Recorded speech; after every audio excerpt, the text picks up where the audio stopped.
Welcome to Agenda Edina, a news program summarizing the actions taken at City Hall that affect you most. I'm your host, Dorothea Marty. 2 apartment buildings and a single-family home in northwestern Edina will come down to make way for the city's latest housing redevelopment. Hunt Associates plans to redevelop 3 lots in the 5100 block of West 49th Street, tearing down the existing apartment buildings and single-family home. The developer will build 16 units of attached housing on the 1.43-acre site.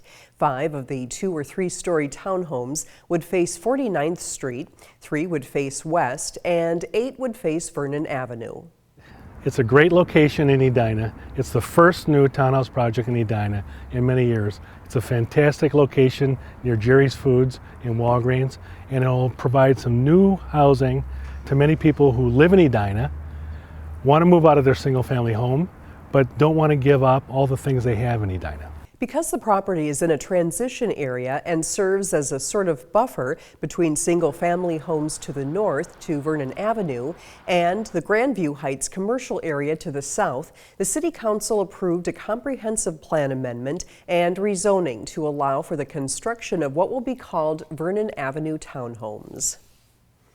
The owners of the new Vernon Avenue townhomes will live in the Todd Park neighborhood, according to a map of neighborhoods adopted by the City Council last month. After more than a year of study and cartography, the Council approved a map defining neighborhoods in the community and a policy for neighborhood associations. The policy is meant to encourage the voluntary formation of neighborhood associations to facilitate communication between residents, city staff, and officials, and foster interaction among residents living in the same area. Now that the policy is in place, residents have the opportunity to join city-recognized civic neighborhood associations. While neighborhood associations will serve as a vehicle for communication and collective action, they will not replace the city's current public input process or inhibit the ability of residents to speak about their individual concerns. It is exciting to have the project wrapped up, and I think in terms of implementation, now that we have the neighborhood names and boundaries defined, people will actually be able to put it into practice if they so choose. In terms of forming a recognized neighborhood association. Groups interested in joining a city-recognized neighborhood association should contact the city's Community Development Department. It's not every day that an Edina officer helps take down one of the largest identity theft rings in the nation. But that's precisely what Officer Dave Lindman and his team did. His role in the case has led him to be named Officer of the Year. Edina 16's Dietrich Nissen was at the City Council meeting when the award was presented and has more on the story behind the honor.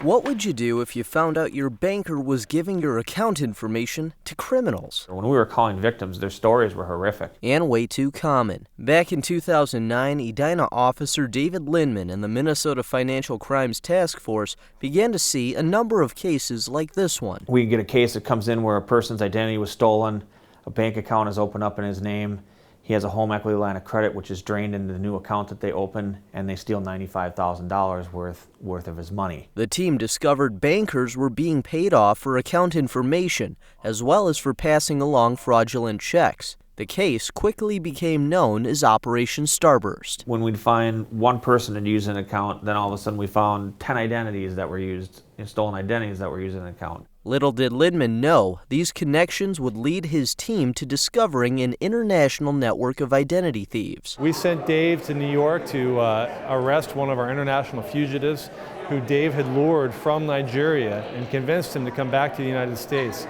to face charges. That's just one small example of the work Dave did in this case. However, the biggest break in this case came after a woman tipped Lindman off to the network's kingpin, Julian Okieyene. She happened to know about a storage locker he owned in California. We immediately fly 2 people or investigators from the case down to the state of California to do a federal search warrant on the locker. Inside the locker, federal agents found tens of thousands of fake IDs.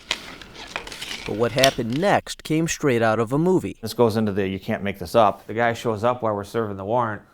That's fantastic stuff. We knew who this guy was. We had identified him, but identifying somebody and finding somebody in a different state is a whole different world. It's very difficult to do. Okiyeyene was given 27 years in prison. It's the longest sentence for an identity theft case in Minnesota.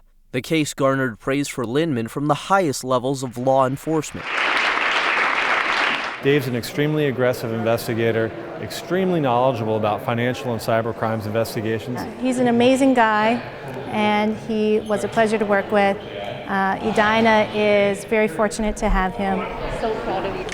The investigation is ongoing, but so far Lindman's team has saved thousands of identities and helped convict more than 30 people connected to this fraud network. I don't know that in the rest of my career I'm going to be working a case that has, a $58 million exposure. That to me is generally going to be a once in a lifetime deal. In Edina, Dietrich Nissen, Edina 16.